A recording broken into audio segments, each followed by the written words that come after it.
Ben, écoutez, bonjour à tous, bonjour à toutes, ou bonjour à toutes, bonjour à tous. Je vais vous reparler de la maladie Lyme parce qu'en fait, j'ai une publication à faire aujourd'hui avec une avancée qui peut être intéressante parce que toute maladie de Lyme, chaque personne qui est atteinte par la borréliose a une maladie de Lyme différente en fonction de son état, de son immunité et de ce qui va se passer. Alors c'est vrai que j'ai une longue histoire sur la maladie de Lyme, puisque j'ai écrit un livre il y a bientôt 10 ans, 15, 12 ans, sur mon expérience d'avant. Alors, je suis un miraculé, mais je suis encore un petit peu toujours malade. Et pour essayer pas de survivre, puisque je survis, mais d'avancer avec le moins de problèmes connexes, et ben, je continue de faire des essais sur moi-même et j'ai retrouvé un truc qu'on m'avait conseillé il y a longtemps, et c'est ce dont je vais vous parler à la fin du diaporama et le scoop que je vais faire qui peut, je pense, aider énormément de gens parce que, eh ben, Dieu soit loué, c'est ce qu'on peut dire. Je vais très bien aujourd'hui. Je suis allé marcher. Intellectuellement, ça commence à revenir. Je dors moins. J'ai aujourd'hui pratiquement pas de douleur. Il me reste quelques sensations sous les pieds, enfin, absence de sensations sous les pieds, comme si j'avais du papier buvard. Donc, je suis quand même pas capable de sauter de 60 centimètres de haut. Mais les marches, j'arrive à m'en servir, elles aussi d'ailleurs et la démarche également pour vous présenter les produits qui peuvent être utiles sur la Borrelia et en conclusion, vous dire ce qui m'est arrivé depuis 2 mois qui fait que c'est pas que je cours comme un lapin, mais on y est presque. Donc là, vous allez avoir la Borrelia, vous allez avoir la tique, la maladie, le diagnostic, les traitements allopathiques et alternatifs et homéopathiques. La Borrelia, c'est un spirochète.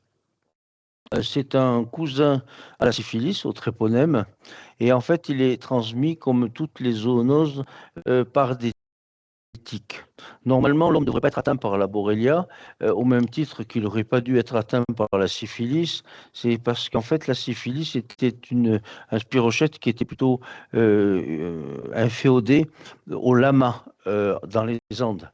Mais en fait, bon, bah, il y a peut-être eu des contaminations, on ne va pas dire comment, entre les lamas et les indigènes, et puis entre les indigènes et les conquistadors, et puis les conquistadors qui sont revenus en Europe avec la population générale.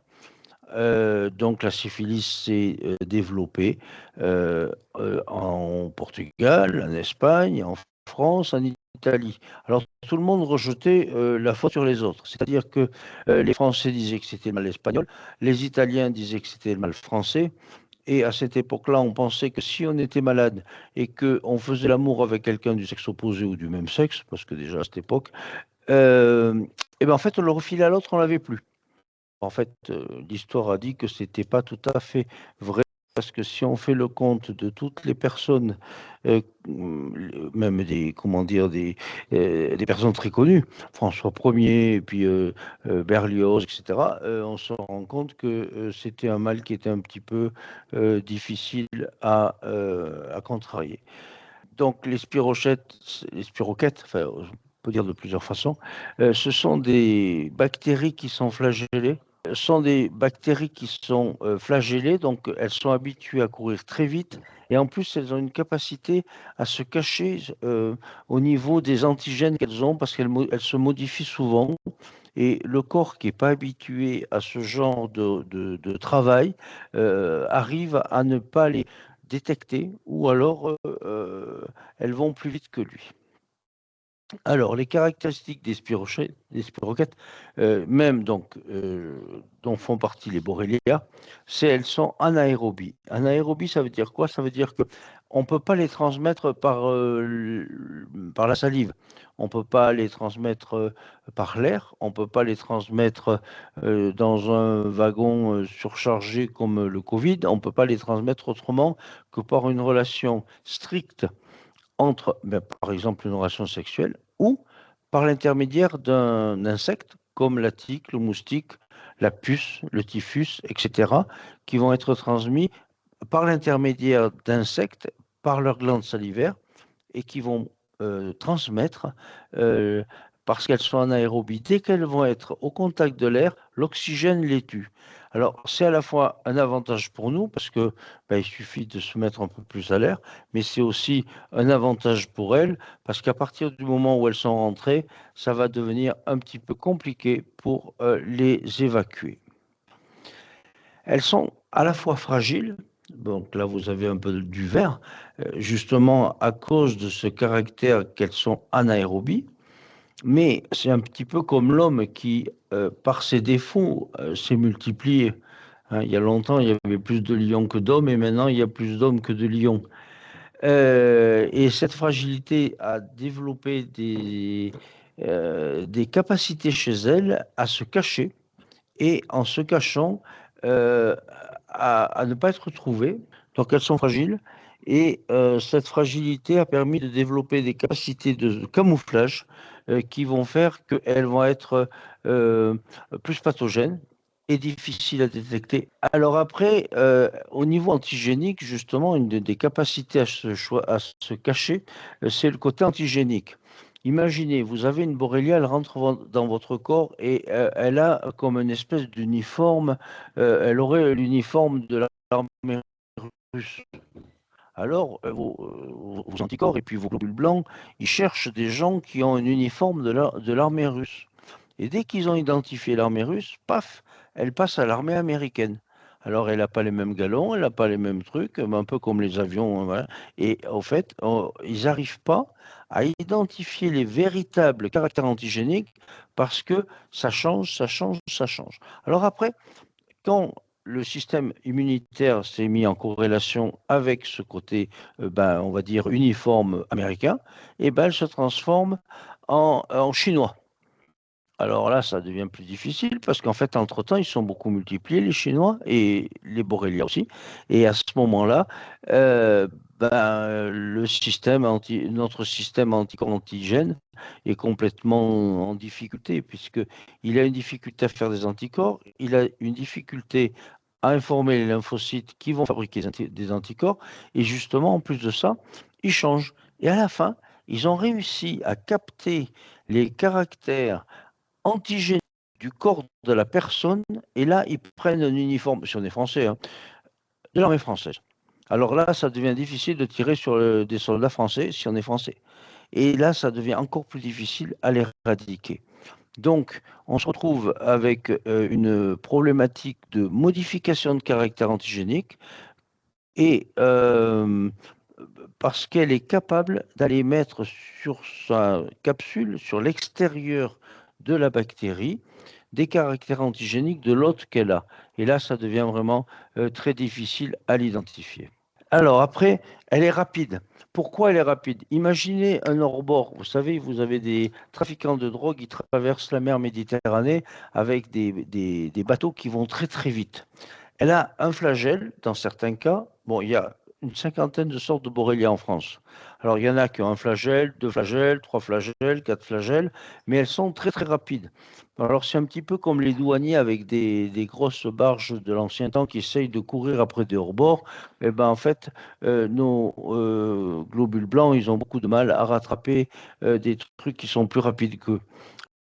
Alors, déjà, elle se cache, elle est rapide, et là, ça va commencer à devenir un petit peu compliqué pour rattraper la Borrelia qui va être inoculée dans le corps par une tique. Alors là, vous voyez, ça c'est une tique. Alors là, c'est une tique que si vous l'avez grosse comme ça, vous l'avez au moins depuis 7 à 8 jours sur vous. C'est-à-dire qu'au départ, elle est hyper microscopique et après, elle va grossir, grossir, grossir. Et là, elle est déjà pleine d'œufs et des milliers d'œufs en fait. C'est un insecte hématophage, c'est-à-dire qui a besoin de... Elle a un rostre, vous voyez le rostre là au bout, hein, et ce rostre va se piquer, elle mord en fait. On dit qu'elle pique, mais non, en fait, elle mord parce que c'est comme une espèce de tire-bouchon qui va s'enfoncer dans le corps et qui va pouvoir pomper du sang, mais en même temps qu'elle pompe du sang, elle injecte de ses glandes salivaires des bactéries Alors, on parle de Borrelia, mais il n'y a pas que la Borrelia qui est transmise par les insectes hématophages. Vous avez la babébiose, vous avez la toxoplasmose, vous avez tout plein d'autres maladies qui sont transmises comme vecteurs par les insectes hématophages, qui peuvent être la tique, qui peut être le moustique ou la puce ou la punaise. Vous voyez, donc, ou le poux. Et ça, ces insectes, ils vont pouvoir prendre chez un hôte les bactéries, les conserver dans leur glande salivaire et les réinjecter à l'occasion d'une morsure. Alors, les infections transmises par les tiques, en plus de ça, sont très complexes parce que ce n'est pas aussi simple que l'on pourrait croire qu'une tique est infestée par une Borrelia et que cette tique infestée par la Borrelia va la transmettre d'une façon simple. En fait, les tiques ont une mode, c'est un insecte, un petit peu comme les libellules qui ont besoin d'une larve, d'un papillon, qui ont besoin d'une chenille. Et en fait, la tique va avoir un cycle qui va obliger de passer sur plusieurs hôtes. Mais chaque fois qu'elle va passer sur un hôte, un porteur en fait, hein, eh ben, elle va se retrouver peut-être contaminée par des bactéries qui sont sur le mammifère, parce que c'est souvent des mammifères, bien que, en fait, c'est toujours des animaux sans chaud, mais ça peut aussi être des oiseaux. C'est-à-dire que le canard peut être porteur de certaines formes de tiques qui vont infester la Borrelia, être infestées par la Borrelia et qui vont pouvoir être transmises. On parlerait qu'au départ, la maladie de Lyme, qui vient de la ville de Lyme, qui est aux États-Unis, était en face d'une île où il y avait des essais bactériologiques pour des guerres bactériologiques et que certaines Borrelia se seraient échappées, auraient infesté des tiques, qui auraient infesté des canards, qui seraient allés sur l'île, la ville de Lyme et qui auraient démarré une infestation massive de la population. Et c'est d'une façon statistique, comme le sida, qu'on a pu déterminer qu'il y avait une nouvelle maladie qui arrivait. Alors, le cycle, tout à l'heure, je vous l'ai fait en rond, et là, je vous le fais à plat. Donc, en fait, il y a des œufs de la tique, hein. Elle va se transformer en larve. Il faut que cette larve, elle trouve un porteur. Et elle va s'accrocher au porteur. Et puis, elle va ressortir, et à ce moment-là, elle peut être contaminée au niveau de la larve, de la nymphe ou de l'adulte. Après, elle retombe, et il faut qu'elle trouve un autre hôte. Et elle devient, à ce moment-là, une nymphe. Et après, elle va devenir un adulte. Et c'est soit au niveau de la nymphe, soit au niveau de l'adulte qu'elle va pouvoir contaminer l'homme, mais comme je le disais, qui normalement n'était pas la cible privilégiée ni de la Borrelia, ni de la tique. Alors pourquoi il y a à l'heure actuelle une augmentation du nombre de cas de Borrelia? C'est parce que d'une part, l'environnement a changé, c'est-à-dire qu'avant il y avait beaucoup de faisans, il y avait des poules. Quand vous voyez une poule qui picore, des fois vous regardez, elle picore, on croit qu'elle picore rien, c'est faux. Elle picore des fourmis, elle picore des tiques, elle picore tout plein de choses que nous on voit même pas à l'œil nu.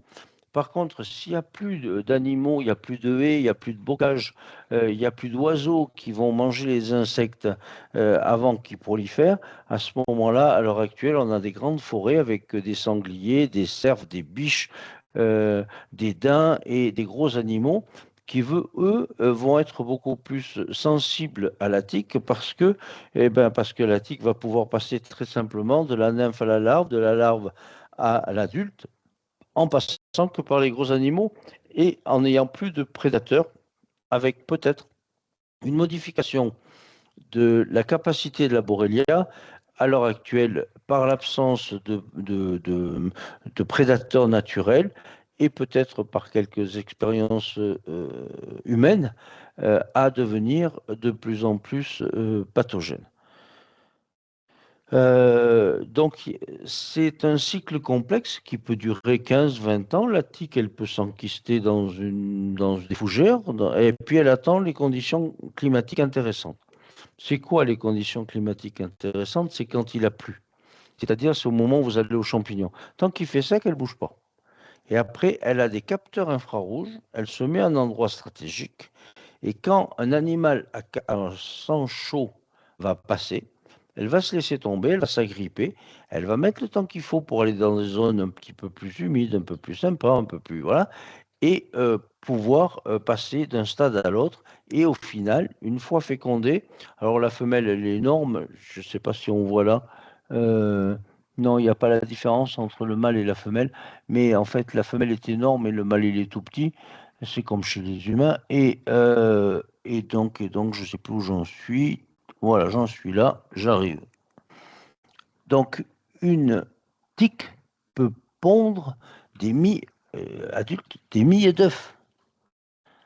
Et à ce moment-là, ben, quand la terre est humide et chaude, ils vont s'enquister, ils vont se multiplier, et là, ils vont redevenir des nymphes. Les nymphes vont redevenir des larves, les larves vont redevenir des adultes, et à chaque hôte qu'ils vont euh, traverser, eh ben, ils vont avoir une capacité peut-être à se faire inséminer, à se modifier et à transmettre en ayant reçu des parasites qui vont être transmis par voie sanguine.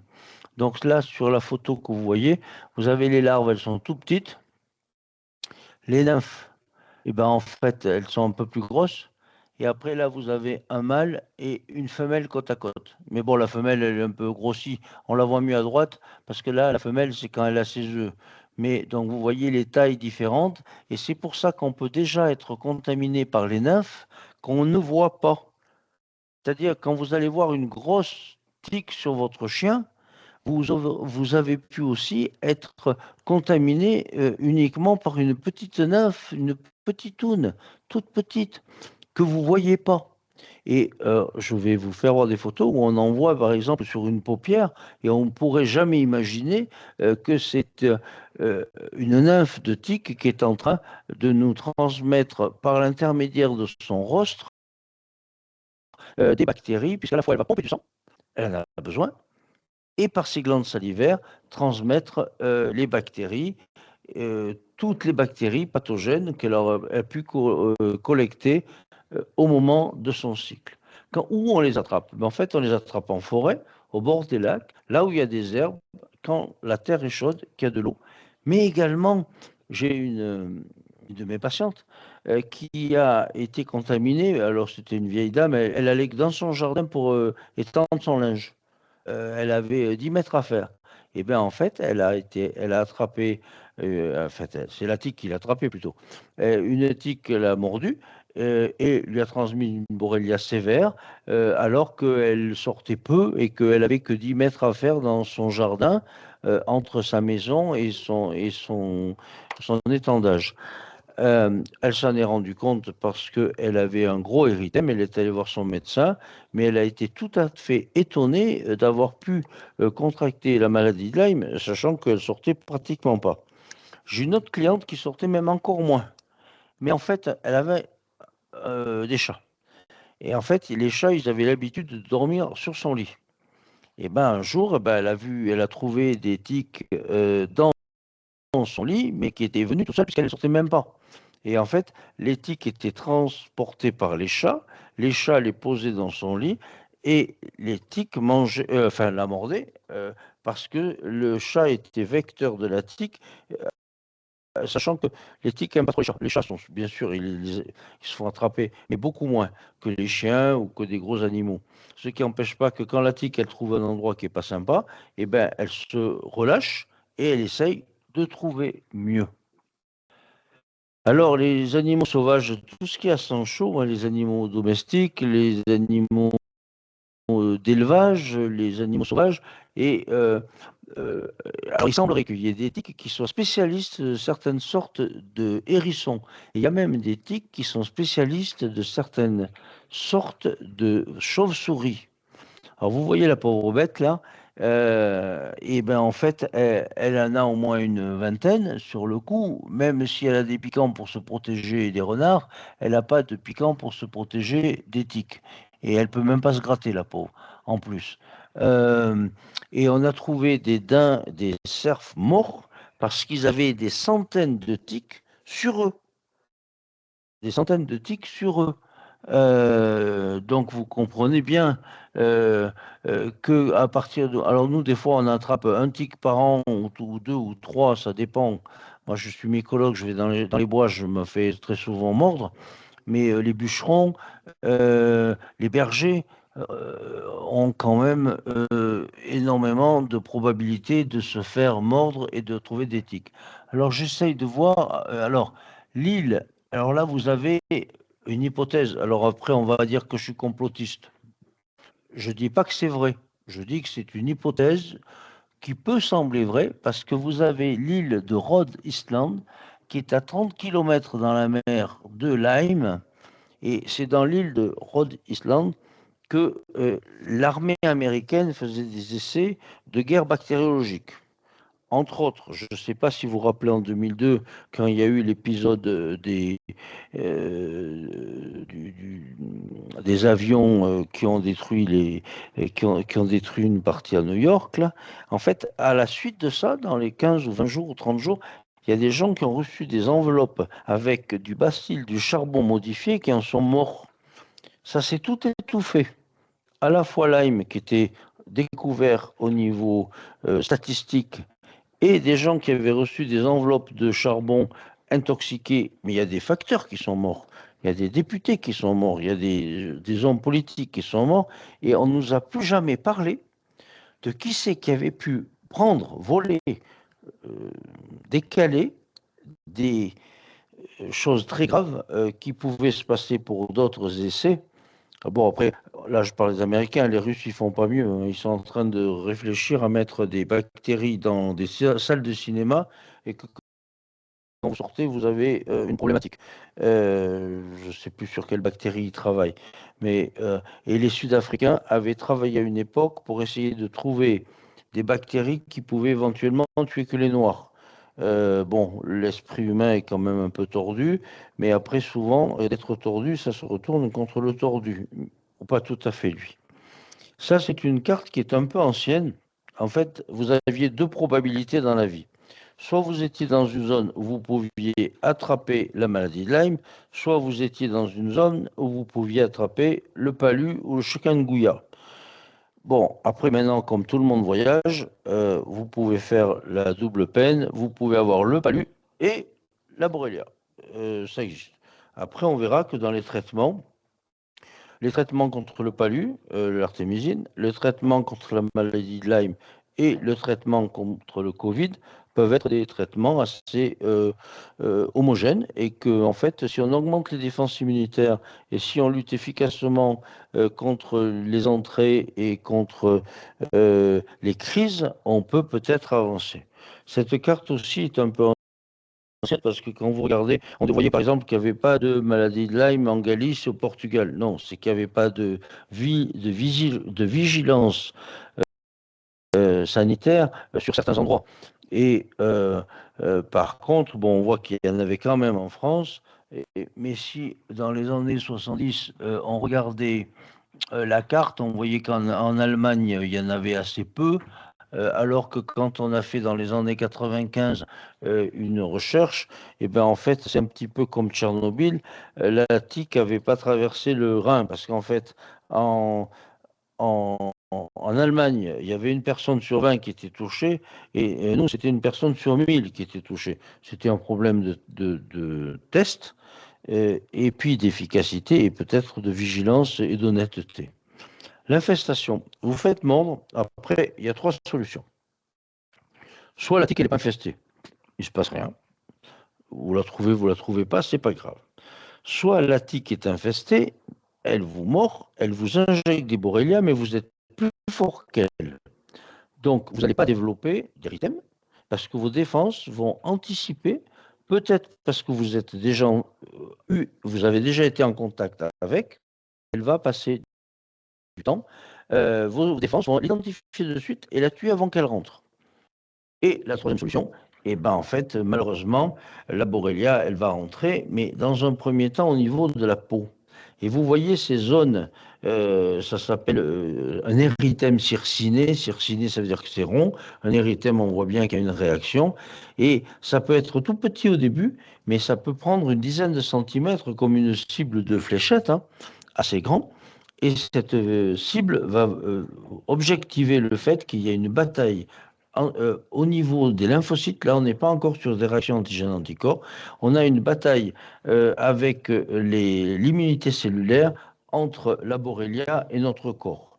Et là, si par hasard vous avez une réaction comme ça, même si vous êtes pour ou contre les antibiotiques, il ne faut pas hésiter à la fois déjà agir sur la tique, sur l'érythème par voie externe pour empêcher que la Borrelia rentre trop, mais également par voie interne, parce que même si je ne suis pas pour les antibiotiques dans tous les cas, surtout quand c'est des virus, mais là, ce n'est pas un virus, c'est une bactérie, et comme je vous l'ai dit tout à l'heure, elle est très sensible, cette bactérie. Comme elle est très sensible, ben, même un antibiotique assez bénin, l'amoxicilline qu'on peut donner aux enfants parce qu'ils toussent, va pouvoir agir. Par contre, il va falloir donner sur une durée assez longue, je pense de 3 semaines, parce que elle va rentrer, il faut que nos défenses immunitaires la reçoivent, la comprennent, fassent des anticorps. Et je pense que autant je suis pour certaines maladies, une infection urinaire, donner fort et pas longtemps sur des antibiotiques, autant dans ce cas-là, je suis pour donner pas fort et longtemps.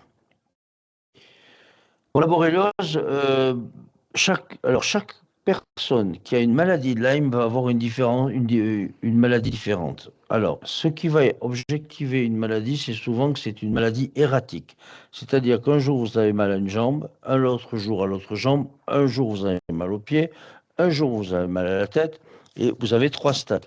Vous avez le stade où c'est dans la peau, sur la peau. Donc, ça, c'est le stade primaire. Après, vous avez le stade où la Borrelia, elle rentre dans votre corps et elle peut rester enquistée 10, 15, 20 ans en attendant que vos défenses immunitaires baissent pour ressortir. C'est mon cas. Je pense que j'ai été intoxiqué, j'avais 18 ans, et là où j'étais vraiment malade, j'avais 50 ans. Et parce que ben, j'étais sportif, je bougeais, et comme elle n'aime pas l'oxygène et que je bougeais beaucoup, et ben, elle a mis du temps à me rattraper. La Borrelia n'aime pas deux choses, l'oxygène et le chaud.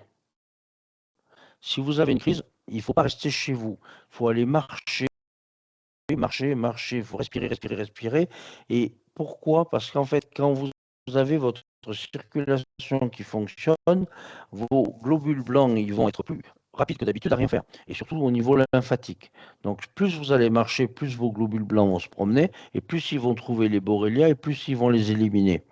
En plus, si vous marchez beaucoup, vous allez avoir beaucoup d'oxygène dans le sang et elle n'aime pas du tout l'oxygène. Après, une des solutions, et je l'ai faite moi-même, c'est-à-dire que je vais au hammam, j'y reste 3 quarts d'heure, je monte ma température de mon corps, surtout extérieure, à une température élevée, et ça, elles ont horreur de ça. Donc, on a des petites solutions gentilles qui permettent dans le cadre d'une crise, parce que c'est un peu comme le palu, hein, ça évolue par crise. Avant que ça s'enquiste vraiment, que ça devienne articulaire, que ça attaque les tendons, les muscles, et là, on est beaucoup plus embêté parce qu'on est on est au stade 2. Et après, le stade 3, c'est encore pire, c'est qu'elle a réussi à passer la barrière hémato-méningée, elle est au niveau du cerveau, et là, on commence à avoir des troubles psychiques. Par exemple, moi, je me mordais la langue la nuit, je n'étais pas capable d'avoir le retour sensitif sur mes pieds, euh, et, euh, des troubles oculaires où j'avais ou quand j'ai encore, ça m'arrive, une grosse crise, des fois, je me mets à ne plus voir correctement. Euh, je vois flou, mais et ça passe. Donc c'est pas que j'ai un problème complètement de vision. Donc là, vous avez le stade 2 borréliose musculaire, le stade 3 neuroborréliose, Là, c'est-à-dire qu'elle est capable d'attaquer la gaine de myéline et et elle va rentrer dans le liquide céphalorachidien et on peut même la retrouver par ponction lombaire et immunofluorescence au niveau lombaire dans le cas de crise. Mais ça sert à rien d'aller faire une une ponction lombaire quand ça va, parce que comme elle pousse par poussée, sans jeu de mots, s'il n'y a pas de poussée, on ne va pas la trouver. Et la ponction lombaire, c'est quand même pas anodin. Et si on ne vous trouve pas de borrelia dans le liquide céphalorachidien, on va vous dire que vous n'avez pas de neuroborréliose, alors que vous en avez peut-être une, mais pas au moment où on a fait la ponction lombaire. Donc, c'est comparable. Il y a un parallèle avec le paludisme. Alors, le paludisme, c'était la fièvre tierce et la fièvre quartz. Ça dépendait de quel palud c'était. Euh, et il y a une périodicité. Il y a une périodicité parce que euh, le paludisme, il s'enquiste dans le foie. Le boréal s'enquiste plutôt dans les articulations, le liquide synovial, ce qui n'empêche pas que on va avoir des crises qui vont apparaître, soit parce qu'on a un déficit immunitaire à un moment, soit parce que les conditions météorologiques sont là. Par exemple, vous allez avoir une crise de Lyme sur la peau. Moi, je m'en rends compte parce que je commence à saigner. Je saigne, ça me fait pas mal. J'ai le sérum qui traverse ma peau et je saigne. Bon, ça veut dire que je vais avoir une crise de Lyme plus tard au niveau articulaire. Mais elle commence toujours par la peau. Pourquoi? Parce qu'en fait, elle est capable, la Borrelia, de modifier vos hormones pour faire que vous allez fabriquer des hormones qui vont attirer les hématophages, les moustiques. Moi, je dis, il suffit qu'il y ait un moustique dans la pièce, il est pour moi. Je traverse un champ, après 30 personnes, et ben moi, je chope les tiques, mais pas eux. Pourquoi? Ben parce qu'en fait, je les attire. Non seulement elles ont des capteurs infrarouges pour voir les gens qui sont à sang chaud, mais également elles ont des capteurs hormonaux pour détecter l'hormone de la tique ou du palu. Et c'est pour ça que les gens qui ont des maladies anciennes vont être plus sujets à attirer les hématophages que d'autres personnes qui sont tout à fait saines. Alors, il y a d'autres théories, bien sûr, un manque de vitamine B fait que vous allez être plus mordu ou piqué euh, par des insectes. Mais il n'y a pas que ça, il y a aussi des facteurs qu'on ne connaît pas bien. Hein. Par exemple, quand vous avez des vers dans le ventre, les oxyures, eh ben, ça arrive à vous faire grincer des dents. C'est quand même un peu étonnant. Mais non, c'est parce qu'en fait, ils agissent sur le...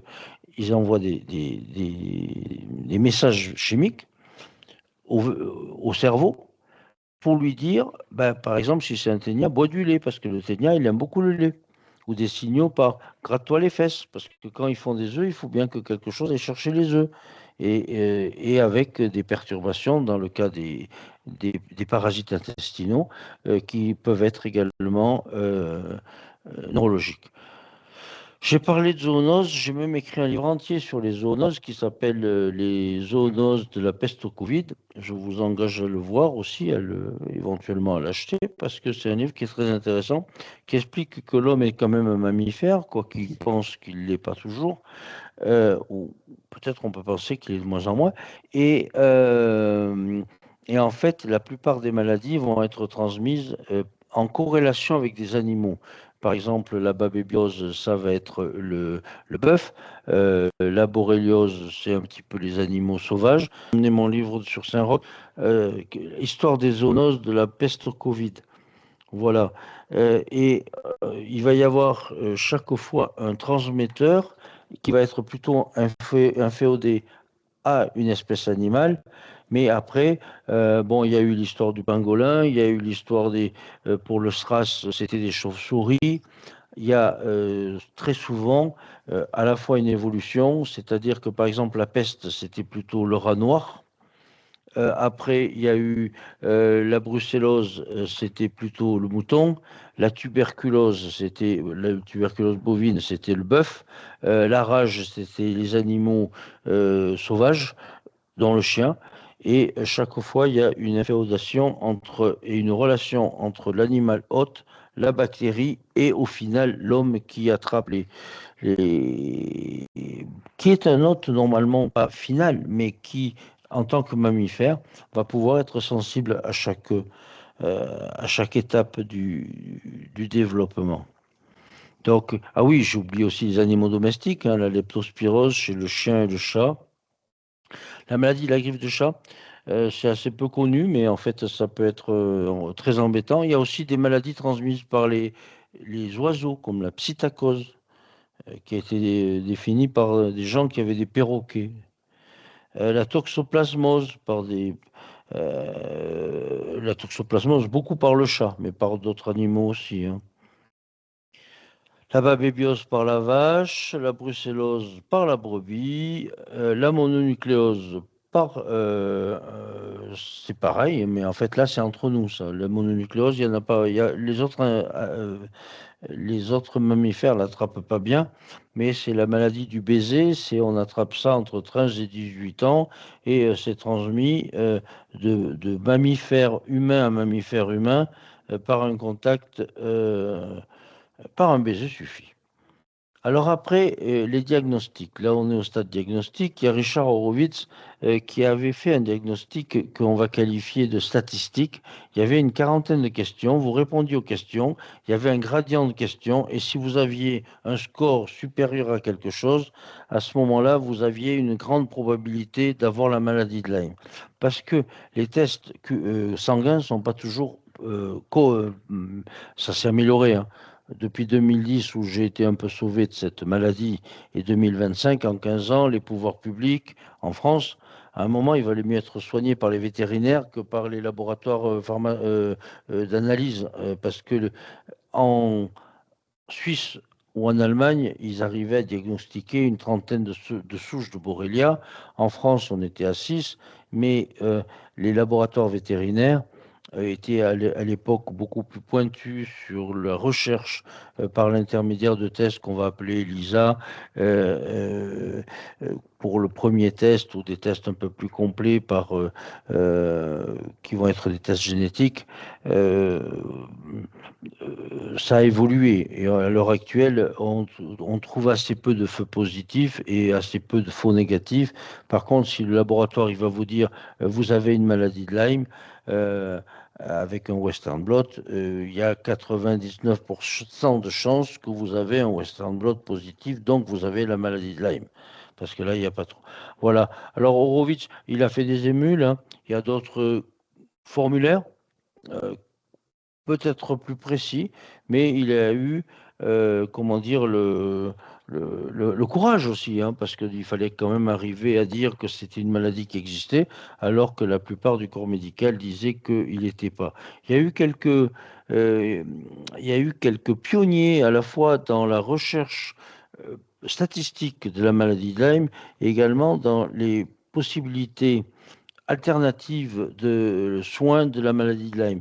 Je parle du protocole américain de Stephen Burner, qui était très en avance également pour soigner, euh, indépendamment de séries d'antibiotiques, de séries d'antiparasitaires ou même d'argent colloïdal.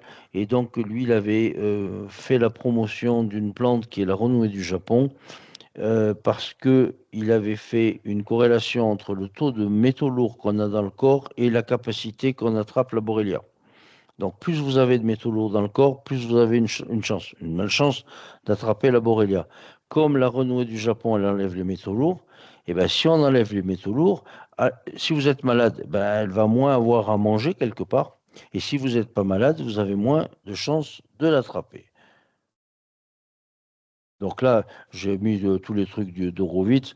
Vous pouvez soit aller dans... Alors, maintenant, en France, on a quand même quelques spécialistes qui ont été pourchassés parce que des gens comme les laboratoires à Strasbourg ou comme certains médecins qui s'étaient spécialisés dans la maladie de Lyme ont presque tous été à l'heure actuelle, puisqu'après ils avaient pris parti dans le cadre du Covid, ils sont presque tous exclus de l'ordre des médecins. J'ai pas jugé. j'ai pas à juger. Toutefois, c'était des gens qui avaient beaucoup pris parti, qui avaient fait avancer au niveau national. Parce que quand vous aviez la maladie de Lyme à l'époque, on vous prenait pour un fantaisiste, pour un clown, pour un humoriste. On disait que c'était pas vrai. Et on ne comptera pas le nombre de divorces qui ont pu avoir lieu, parce que dans un couple, si un avait une maladie qu'on ne pouvait pas comprendre, on disait qu'il avait un problème psychologique. Mais quand vous avez une neuroborréliose, je vous promets que même si vous avez un problème psychologique, il est vraiment aggravé par le cas. Donc il y a la sérologie avec des anticorps. Bon, je ne vais pas développer les antigènes, le G et le M.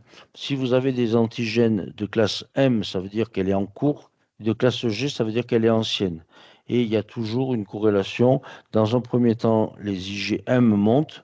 Après, ils descendent et les IgG prennent la place et ils montent et après, ben, ils redescendent, mais avec une mémoire que s'il y a une deuxième infection, les IgG, par l'intermédiaire des globules blancs, des leucocytes, vont fabriquer des anticorps et avoir une réaction antigénique un petit peu plus rapide que si vous aviez jamais été mordu. Donc, dans l'immunologie, il y a le test ELISA, qui est un premier test de dépistage, on va dire. Voilà. Après, vous avez quelque chose de Western blot qui, là, met en cause l'immunologie et puis la recherche des anticorps d'une façon beaucoup plus précise. Vous avez la vision directe avec une ponction lombaire qui va éventuellement déterminer par immunofluorescence la présence de bactéries au moment où ça se passe, parce qu'on n'a pas toujours, heureusement.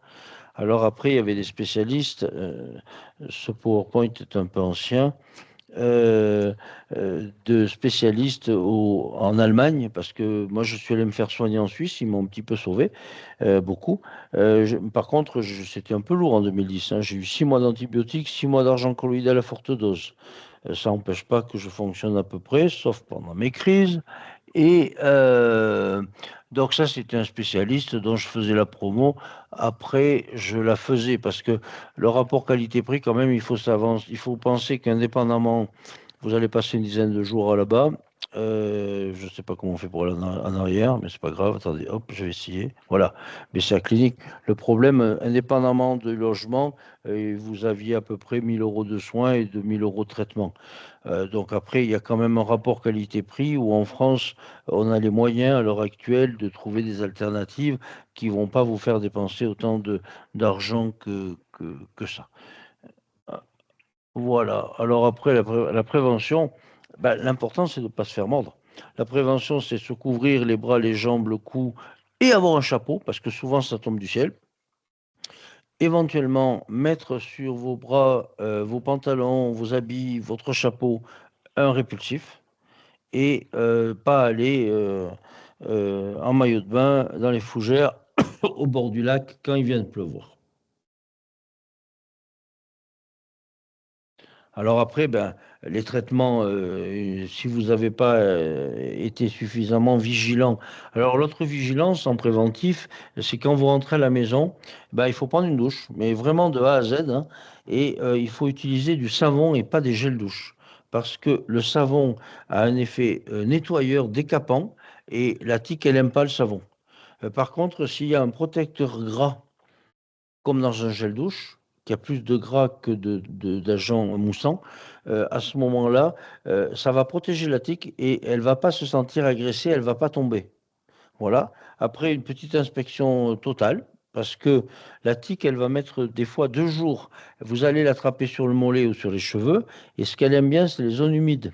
Donc elle va attendre de trouver les aisselles, le nombril, euh, et des endroits sympas où il y a du sang et où c'est humide. Donc euh, il y a toujours un moment. Et tant qu'elle n'a pas affiché son rostre dans votre corps, elle se balade. Et c'est là où elle est la facile à se nettoyer avec un petit savon et un bon rinçage. Alors en allopathie, donc il y a tous les antibiotiques et une alternance dans mon cas antibiotique antiparasitaire, j'ai tout eu, hein. Va être efficace parce que parce qu'en fait, quand vous prenez un traitement qui est adapté, c'est une réaction de Hertz, ça s'appelle. La tique, elle va développer des défenses, pas la tique, la Borrelia, qui va faire croire à votre corps que vous êtes encore plus malade que si vous ne preniez pas. Donc, vous arrêtez le traitement. Si vous donnez les antibiotiques qui sont indiqués, dans un premier cas, tant vous allez aller plus mal. Alors vous dites, mais docteur, ça ne va pas du tout, j'arrête. Ou alors vous n'allez même pas voir le docteur, vous dites, mais quand j'en prends, c'est pire. Eh bien non, c'est parce qu'en fait, la tique, elle, comme elle se sent agressée, la Borrelia, elle va se multiplier par centaines, par milliers, par millions, et vous agresser encore plus. Pour justement, avant de s'enquister, avoir le plus de chances possible de rester dans votre corps. Parce qu'il faut bien savoir que quand même, la Borrelia, elle est embêtée. Si vous mourrez, elle aussi, alors elle essaye de ne pas vous faire mourir, mais de vous faire durer longtemps, mais en souffrant. Alors, le laboratoire Vecteur Énergie a développé des alternatives en tant que répulsif. On a déjà de l'huile de Nîmes. L'huile de Nîmes, c'est répulsif sur les moustiques et c'est une huile qui est comestible. Chez nous, il est bio et ça peut être utilisé sur la peau en externe, mais également vous pouvez en faire de la sauce salade ou n'importe. Et il y a quand même, donc il y a de l'azaridactine à l'intérieur, qui même par l'intérieur va être exhalée par la peau et va faire que vous allez être moins sujet aux moustiques ou aux tiques ou tout ça. Alors, ça peut être utilisé sur les bébés. Et par contre, comme c'est un produit complètement naturel, sans huile essentielle, sans rien, le temps de répulsion va être de 1 heure en usage externe. Mais c'est fait pour un bébé ou si c'est fait pour si vous allez vous promener 5 minutes. Et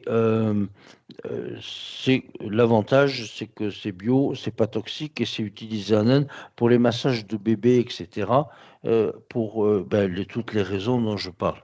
Après, nous avons développé ce qu'on appelle le numéro 2. Il va être actif 3 heures, 3, 4, 5 heures. C'est pareil, c'est de l'huile de Nîmes dans laquelle on a rajouté de l'eucalyptus citronné. L'eucalyptus citronné, c'est la seule huile essentielle qui est validée par l'Organisme mondial de la santé, l'OMS, parce qu'il contient du PMDRBO, qui est un répulsif puissant sur les insectes. Bon, il contient une trentaine % de PMDRBO. Ça reste un produit bio. La répulsion est de 2-3 heures, mais ça peut être actif même chez des personnes qui vont être très très sensibles, sauf si on est allergique à l'eucalyptus, ça existe, mais à ce moment-là, c'est un produit suffisamment inoffensif pour quand on se balade un petit peu et qu'on risque pas grand-chose. Ensuite, on a développé un produit beaucoup plus puissant. C'est que du PMDRBO. Il est extrait d'huile essentielle d'eucalyptus citronné, mais il n'est pas bio parce que c'est un extrait. Toutefois, comme c'est que du PMDRBO, à ce moment-là, ça va être vraiment efficace. Et pour les gens qui se font bouffer par les moustiques ou les gens qui font le chemin de Saint-Jacques-de-Compostelle, où ça va être actif sur tous les insectes hématophages. Alors là, nous, on a marqué actif 4 heures. Bon, on peut presque dire que ça peut être actif 5 ou 6 heures. Bon, si on fait une grande marche de la journée, à midi, on en remet un peu et c'est tout ça. Après, il y a un produit qui, lui, n'est pas du tout bio, mais c'est un répulsif qui est quand même accepté pour les tissus, les moustiquaires, les bérets, les habits. Le temps sur des habits est efficace 6 semaines, moustiquaires, rideaux. euh, euh, Bon, pour vous dire, moi j'en mets sur mon chien et j'imbibe son collier de ce produit. En fait, je mets le collier dans ce produit, dilué, hein, et ça évite d'acheter des colliers anti-tiques à 60 euros qui s'appellent, je ne dirais pas la publicité, mais c'est un peu le même produit, il suffit de s'adapter. Et après, j'ai un autre produit qui est l'aromatique numéro 5. L'aromatique numéro 5, hop, je le fais là. Euh, Lui, à l'époque, il y avait un produit très efficace qui était connu sous le nom de TikTok et qui était interdit en France parce qu'il contenait de l'huile essentielle de sauge qui est, c'est le prétexte que les pouvoirs publics ont trouvé, hein. qui était convulsivant. Et donc, ce produit convulsivant, alors j'ai enlevé l'huile essentielle de sauge. Je n'ai pas mis que des huiles essentielles parce que j'ai dilué dans de l'huile de cumin noir qui elle-même est un insecticide. Et en fait, c'est un produit qui peut être utilisé si vous avez une tique ou votre animal. Vous imbibez la tique avec ce produit. Vous attendez un quart d'heure et avec la pince anti-tique, vous tournez et hop, vous enlevez la tique. Mais c'est un produit également qui va augmenter les défenses immunitaires et que vous pouvez prendre en cas de morsure pendant une dizaine de jours, 2 ou 3 giclées sur un bout de pain à chaque repas, pas pur dans la bouche parce que c'est quand même des huiles essentielles, mais sur un bout de pain au milieu du repas et qui va augmenter vos défenses immunitaires par l'intérieur. C'est toujours intéressant. Là, on est presque sur du curatif. Ça fait le lien entre ce qui est répulsif et ce qui est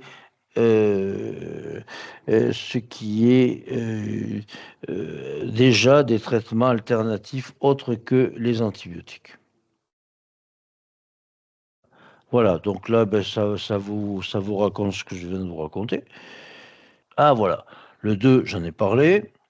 Le 3, donc, c'est celui qui est déjà assez fort parce qu'il contient que du PMDRBO, mais il n'est pas bio, mais il est quand même naturel. Le numéro 4 et le numéro 5, donc je viens de parler qu'à partir du moment où on est mordu, on peut le faire. Accompagnement de la maladie de Lyme, alors après, ça va dépendre de la phase. Avant de vous faire mordre, ben, on l'a dit, c'est répulsif. Quand vous êtes sur la phase 1, c'est-à-dire sur la peau, ben, vous avez déjà l'aromatique numéro 5 dont je viens vous parler. Ça, c'est quand même très intéressant et efficace. Et après, par contre, quand vous êtes sur un stade 2, il va falloir commencer, surtout s'il y a des crises, il va falloir commencer à agir sur la bactérie. Alors, soit en préventif, en faisant une petite cure, par exemple, d'argent colloïdal tous les 3 mois pour éviter que la crise s'installe. Ou en cas de crise, à ce moment-là, vous faites. Alors, en préventif, ça va être 30 minutes par jour. En curatif, il faut quand même passer à 6 cuillères à soupe par jour, c'est-à-dire 90 millilitres, tant que la crise est installée, hein. C'est vraiment, c'est vraiment important Alors, il faut attaquer fort, là, hein. Il faut attaquer fort. Pas longtemps, il vaut mieux attaquer 6 par jour pendant 5, 6 jours, le temps que ça se calme. Et après, on baisse. Mais il faut l'attaquer. Il faut que la bactérie, elle ne se sente pas chez elle. La Cardère, c'est une échinacée. Elle a été également développée dans les traitements de Stéphane Buder. C'est un antibiotique végétal. Et pour les gens qui sont vraiment atteints de la maladie de Lyme, je leur conseille de faire des cures. Vous faites par exemple 1 mois d'argent, 1 mois de Cardère, 1 mois de renouer du Japon, je vous en ai parlé tout à l'heure, qui enlève les métaux lourds, mais qui est également anti-tique. 1 mois d'armoise, parce que l'armoise, aussi bien Artemisia chez nous, Artemisia vulgaris, qu'Artemisia annua, que Artemisia afra en Afrique, vont, par leur principe euh, nettoyant, qui vont agir sur le foie, qui vont agir sur tout, même au niveau de la bactérie, hein. À ce moment-là, vous allez faire des cures, mais alors prenez pas tout en même temps, ça sert à rien. Et puis si vous prenez les antibiotiques que le médecin a prescrits, ça sert à rien d'en prendre. Gardez vos antibiotiques. Quand vous avez fini, vous faites une cure qu'on va qualifier à la fois de préventive et de curative. Voilà. Alors après, si vous avez trop mal aux articulations, parce que quand j'ai des fois une crise, je peux avoir une articulation qui va gonfler de 3 ou 4 fois plus que ce qu'elle devrait, un épanchement de synovie, des choses comme ça. À ce moment-là, la silice va se retrouver indiquée. Donc, la silicacée gélule est anti-inflammatoire en plus. L'autre, il agit sur le. En externe, on a un silicacis en gel concentré. Et après, ben, vous avez toutes les plantes. Là, on est sur le troisième type, hein, le type 3 de la maladie de Lyme, la neuroborréliose. Là, à ce moment-là, il va falloir agir avec des produits qui vont agir sur le cerveau. Donc, vous allez avoir le héricium pour les pertes de mémoire, Le Bacopa, qui est un adaptogène pour les douleurs au niveau euh, c'est, euh, qui vont dans le corps. Le Bacopa, c'est la plante du fakir. C'est les gens qui arrivent à traverser le feu pieds nus parce qu'ils ont pris un analgésique, un adaptogène analgésique. Le millepertuis, qui est connu pour ses capacités anti-stress, parce qu'on stresse beaucoup, parce qu'on va pas bien et qu'on a mal. Et donc là, vous avez le héricium qui agit sur le cerveau pour les pertes de mémoire et les tremblements, et la rhodiole qui est un équilibreur neuropsychique pour des gens qui vont avoir des alternances de dépression et d'excitation. Voilà, après, une fois par an, vous pouvez également l'hiver prendre de l'extrait de pépins de pamplemousse. Vous pouvez prendre l'équivalent de l'oscillococcinum qui chez nous s'appelle Oscil, une gélule par semaine, parce que tant que vous avez vos défenses immunitaires qui sont actives, vous ne pouvez pas. euh, Vous avez moins de probabilité d'avoir une crise. Le vinaigre des quatre voleurs, qui est un antiviral et un antibactérien, et oui, l'extrait de pépins de pamplemousse dont je vous ai parlé, mais qui est un petit peu global pour augmenter les défenses et que vous pouvez utiliser à n'importe quel moment, bien entendu. Voilà. Donc après la réaction de Hertz, je vous ai dit, c'est que dès qu'une réaction est bien, dès qu'un produit est indiqué, la bactérie, elle va vous faire croire que rien ne va.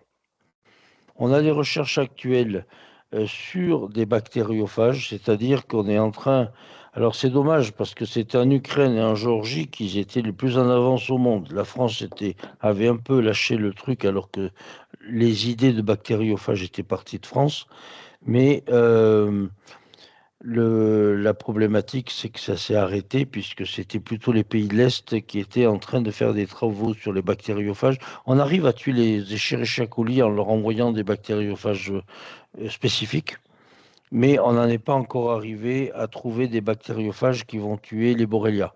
C'est un peu plus dur parce que comme elles sont tout le temps en train de courir pour les rattraper, un virus qui va rattraper une bactérie pour tuer la bactérie, on n'y est pas.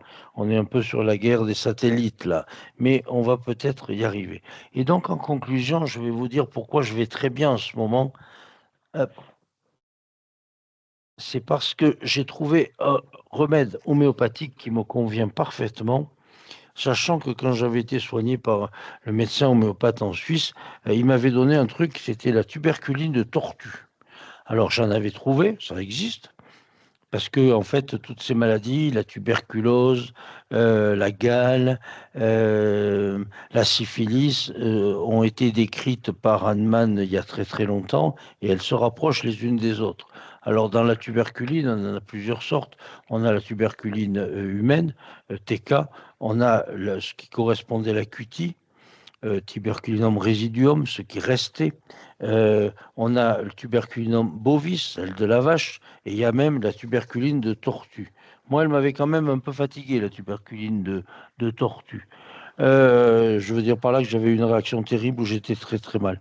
Et puis je me suis souvenu, et je l'avais déjà écrit dans mon livre sur la maladie de Lyme, dernièrement lors d'une crise, de l'uésinome. Alors je vais vous faire un peu de lecture et puis vous prendrez ce que vous voudrez. Mais c'est quand même très intéressant parce que c'est des travaux qui datent avant Pasteur. Les bactéries n'étaient pas connues et c'est quand même très très intéressant. Donc, comme certains ont dit, tuez-les tous et Dieu reconnaîtra les siens, vous allez peut-être vous retrouver, et si vous avez la maladie de Lyme, vous allez sûrement vous retrouver.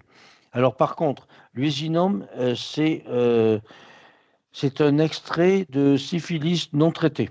Alors, il faut aller doucement, peut-être prendre l'avis d'un médecin, peut-être prendre l'avis d'un homéopathe, pas taper sur du 30 CH qui est très très haut de suite, mais peut-être qu'en échelle, 5, 7, 9, 12, 15, 30, en granules, 3 granules par jour, ça peut peut-être vous donner des idées. L'uésinome, c'est un biothérapique, on disait autrefois un ozone, préparé à partir de l'ISA, de sérosité, de chancre syphilitique sans addiction d'antiseptique. N'ayez pas peur, vous n'allez pas choper la syphilis, parce qu'en fait, après dilution, il n'en reste plus des vibrions, hein. Hahnemann avait été amené à décrire 3 maladies chroniques fondamentales, la psore, la luèse et la psychose. Elles étaient pour lui consécutives respectivement à la gale, la syphilis et à la blénorragie. Ce n'étaient pas des maladies autonomes, mais des modes réactionnels globaux échelonnés dans le temps pour un même individu ou pour une même lignée. Il faut rappeler que ces idées ont été émises bien avant l'ère de la bactériologie. Il serait donc aberrant aujourd'hui de suivre aveuglément les hypothèses d'un médecin du XIXe siècle, même aussi prestigieux que Hahnemann, et surtout d'admettre les théories qui ont été émises ensuite par ses élèves. Si aucun support biologique n'est venu jusqu'à ce jour étayer ces hypothèses étiologiques, par contre, la réalité clinique demeure. Ces modes réactionnels échelonnés dans le temps existent bien réellement. De plus, par nos possibilités d'action thérapeutique fondées sur l'analogie, nous pouvons agir efficacement sur elles et donc sur les terrains profonds d'individus. Je vous ai expliqué tout à l'heure que, en fait, c'était la Borrelia était un cousin du tréponème. C'est la même famille. Donc, en fait, ce qui va pouvoir agir sur la syphilis devrait pouvoir agir sur la Borrelia. Et c'est ce que j'ai tenté sur moi, et c'est ce qui marche, en fait.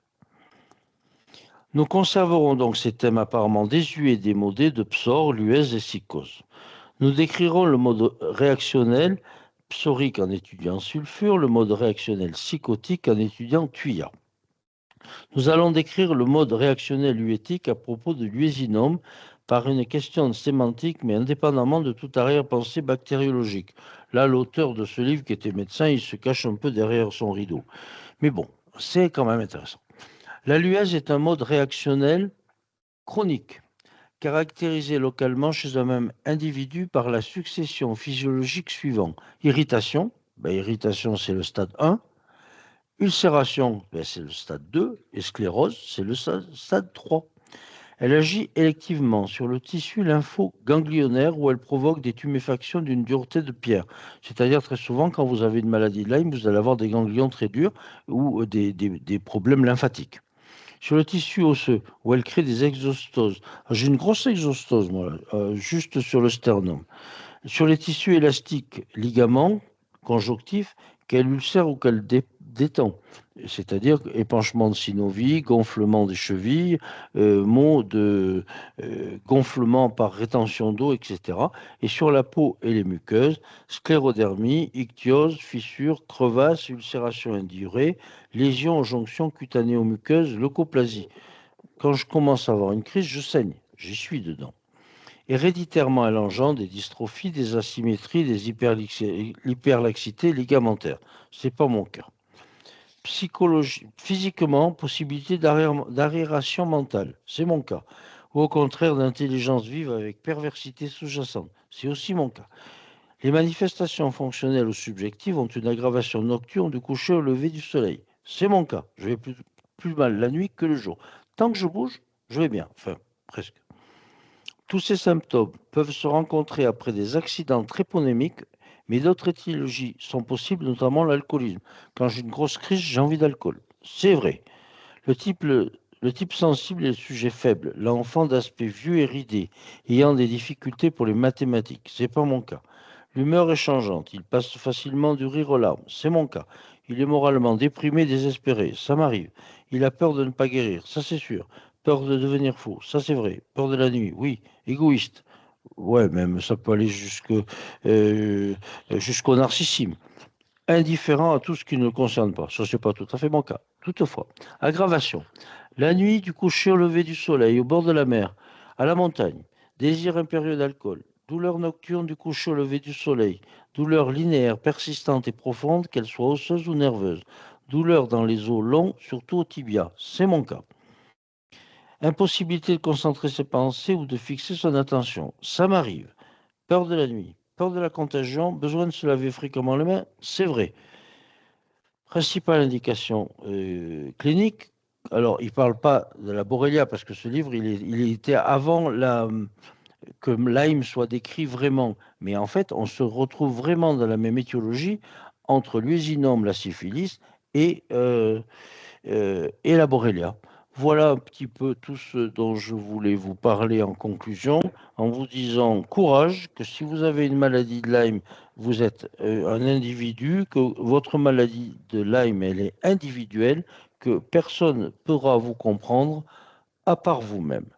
En août, il n'y aura pas de visioconférence et en septembre sur la mycothérapie.